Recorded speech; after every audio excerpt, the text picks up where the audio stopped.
Secondly যেটা রয়েছে সেটা হচ্ছে টেকনিক্যাল পার্ট। টেকনিক্যাল পার্টে যে জিনিসগুলো দেখা হয় সেটা হচ্ছে আহ, আপনার প্রতিষ্ঠানের ইউনিট ম্যাপ বা লেআউট, যেটা আপনার প্রতিষ্ঠানে কোন কোন জায়গায় কোন কোন মেশিন আছে বা কোন ফ্লোরে কি কি প্রসেস রয়েছে, এটা একটা লেআউট থাকে। এবং আপনার প্রত্যেকটা ফ্লোরে দেখবেন এক একটা করে ইভ্যাকুয়েশন প্ল্যান থাকে, যে আপনার প্রতিষ্ঠানের হাঁটার রাস্তা কোন দিক দিয়ে এবং কোন পাশে কোন কোন সেকশন রয়েছে, কোন মেশিন রয়েছে, এটার একটা ড্রয়িং আপনার প্রত্যেকটা ফ্লোরে টানানো থাকে। সো সেই সমস্ত লেআউট গুলোতে আপনার মার্কিং করতে হবে যে ওই ফ্লোরে কোন কোন মেশিন বা কোন কোন এরিয়াতে আপনার এই ওসিএস সার্টিফাইড প্রোডাকশন চলছে, সেখানে আপনার অবশ্যই মার্কিং থাকতে হবে। তারপর হচ্ছে প্রসেস ফ্লোচার্ট।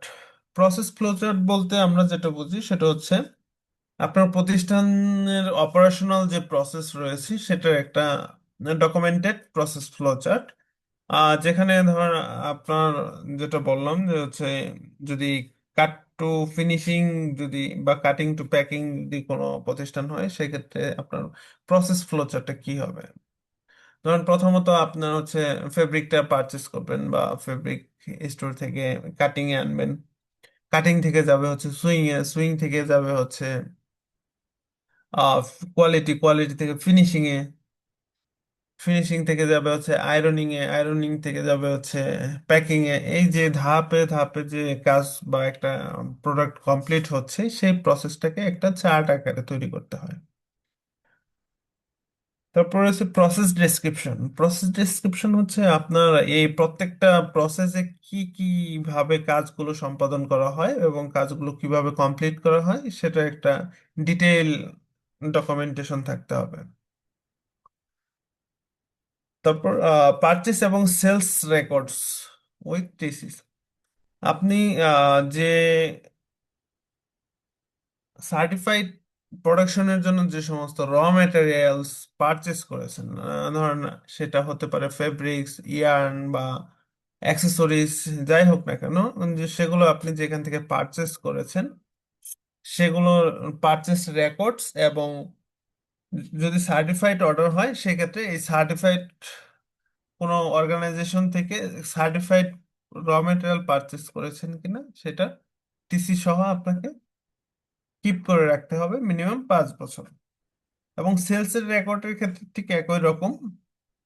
হ্যাঁ, আপনি যে সার্টিফাইড প্রোডাক্টটা উৎপাদন করেছেন সেটা শিপমেন্ট করার সময় আপনার যে সমস্ত ডকুমেন্টেশন রয়েছে, যেমন production report, packing list, invoice, তারপর হচ্ছে আপনার গেট পাস, চালান সহ, bill of lading, bill of entry সহ যে ডকুমেন্টেশন গুলো রয়েছে সেগুলো আপনাকে কিপ করে রাখতে হবে।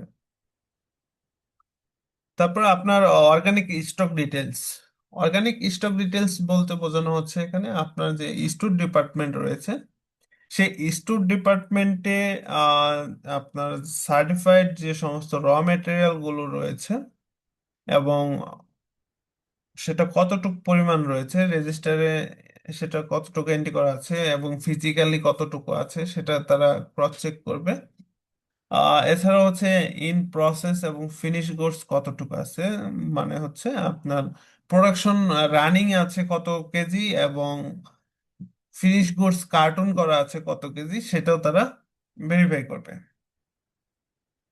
তারপর হচ্ছে GMO free test report. GMO free test report বলতে এখানে বোঝানো হয়েছে যে একটু আগে যেটা বললাম হচ্ছে অর্গানিক কটনের ক্ষেত্রে জেনেটিক্যালি মডিফিকেশন হয়নি সেরকম একটা টেস্ট রিপোর্ট যাদের থেকে তুলা নেবেন। এটা সাধারণত হচ্ছে প্রয়োজন হয় স্পিনিং বা সুতা ফ্যাক্টরির জন্য প্রযোজ্য।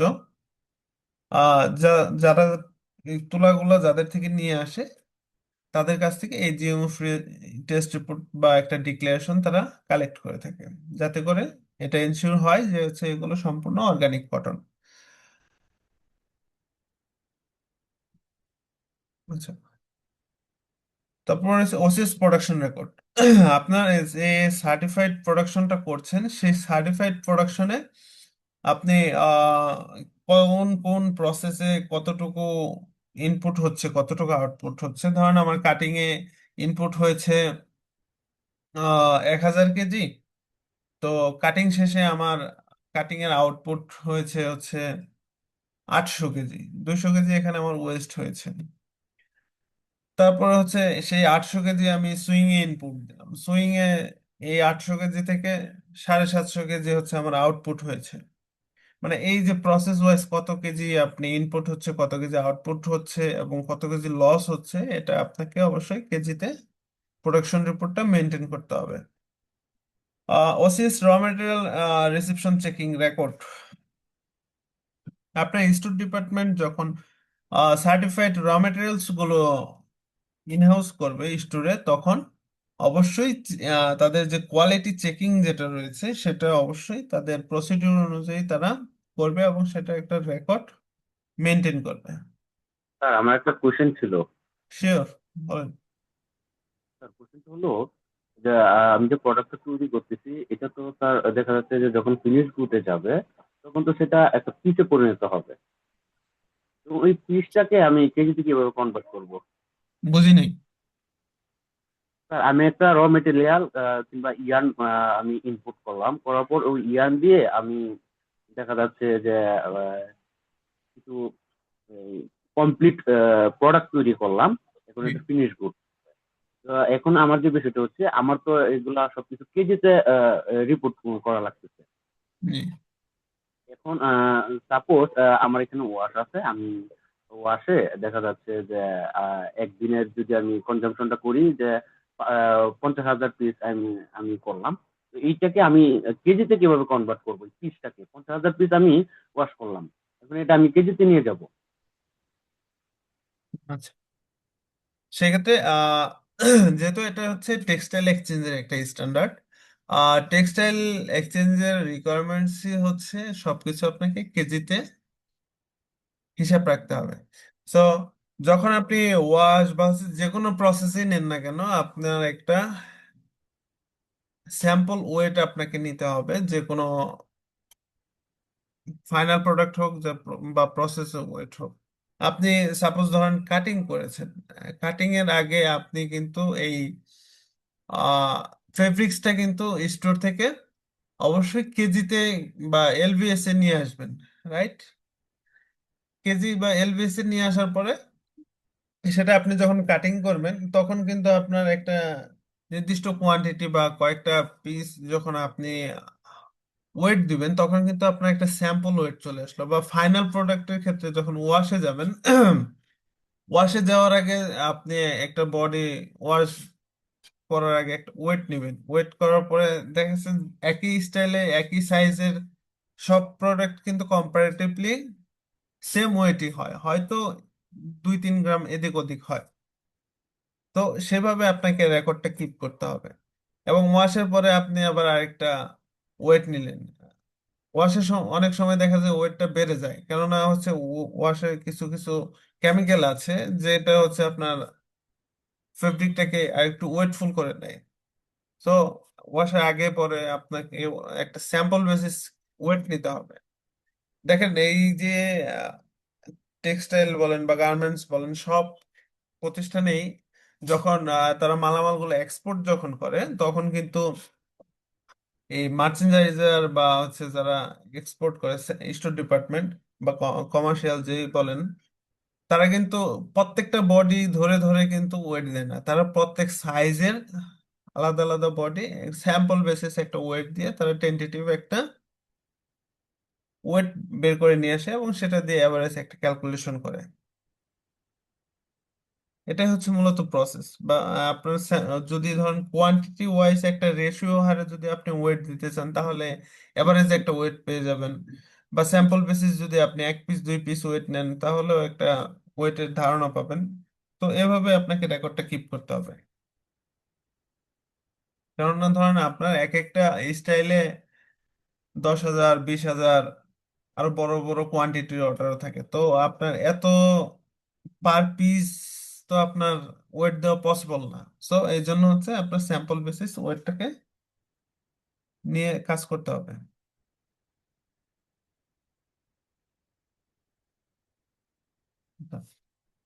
তারপর রয়েছে ক্লিনিং রেকর্ডস।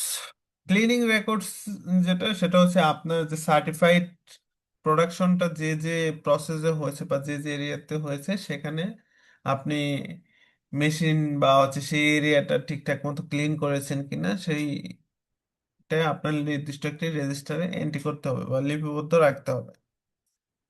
তারপর হচ্ছে এমআর বা ম্যানেজমেন্ট রিপ্রেজেন্টেটিভ।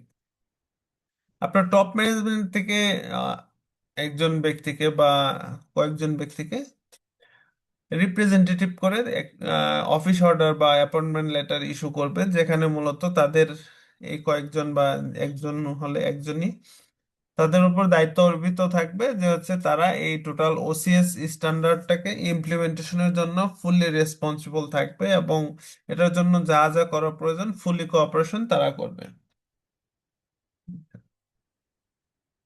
তারপর রয়েছে হচ্ছে OCS standard operating procedure, that means SOP. OCS এর রিকোয়ারমেন্ট অনুযায়ী ওসিএস সার্টিফাইড প্রোডাক্টটা আপনার সব প্রসেস ওয়াইজ আপনাকে একটা এসওপি তৈরি করতে হবে, যে হচ্ছে কোন কোন প্রসেসে কোন কোন পদ্ধতি বা হচ্ছে কোন কোন নিয়ম ফলো করে তারা এটার প্রোডাকশন করবে, সেটা একটা ডিটেল এসওপি আপনার থাকতে হবে। তারপর হচ্ছে ওসিএস অ্যাওয়ারনেস ট্রেনিং। এই ওসিএস রিকোয়ারমেন্ট সম্পর্কে আপনার স্টাফ এবং ওয়ার্কারদের ট্রেনিং প্রদান করতে হবে, যাতে করে তারা অবগত থাকে যে এই ওসিএস এর রিকোয়ারমেন্ট অনুযায়ী আপনার এই প্রোডাকশন গুলো করার ক্ষেত্রে কি কি সতর্কতা অবলম্বন করতে হবে, যাতে একটা একটার সাথে কন্টামিনেশন না হয়, এবং এটার যে রেশিওটা রয়েছে, ওসিএস এর যে রেশিওটা রয়েছে, সেটা যাতে কোনোভাবে ভায়োলেশন না হয়, বা হচ্ছে সেটা যে ক্লিনিং করতে হবে মেশিন বা হচ্ছে সেই এরিয়াটা, সেই জিনিস সম্পর্কে সবাইকে সচেতন করতে হবে। তারপর আপনার প্রত্যেকটা গার্মেন্টস বা বডিতে দেখবেন হচ্ছে লেভেল থাকে। এই লেভেলিং এর ক্ষেত্রে আপনাকে সতর্ক থাকতে হবে। ওসিএস এর সার্টিফাইড প্রোডাক্টের যে লেভেলটা আপনারা ইউজ করবেন, সেটা যেন অবশ্যই আপনার সার্টিফিকেট নাম্বার অনুযায়ী সেই লেভেলটা তৈরি করা হয়। আর যদি আপনার বায়ারের ওসিএস সার্টিফিকেট নাম্বার অনুযায়ী আপনাকে লেভেল দেওয়া হয়, তাহলে আপনি সেই লেভেল ইউজ করবেন, বাট সেটা অবশ্যই আপনি লেভেল চেক করে নেবেন। টেকনিক্যাল স্পেসিফিকেশনের ক্ষেত্রে এখানে আছে হচ্ছে আপনার যে ফাইনাল গার্মেন্টস বা ফিনিশড গার্মেন্টস যেটা রয়েছে, সেটা শিপমেন্টের আগে অবশ্যই একটা টেকনিক্যাল বা ফিজিক্যাল টেস্ট করতে হয়, যেটার মাধ্যমে মূলত জানা যায় যে হচ্ছে আপনার সেই প্রোডাক্টের ফাস্টনেস বা রাবিং ফাস্টনেস বা হচ্ছে যে রিকোয়ারমেন্টস যেগুলো রয়েছে অ্যাজ পার ওসিওস গাইডলাইন বা স্ট্যান্ডার্ড অনুযায়ী, সেগুলো পাস করেছে নাকি ফেল করেছে, বা কতটুকু মিট করেছে রিকোয়ারমেন্টস গুলো, সেটা ভেরিফিকেশন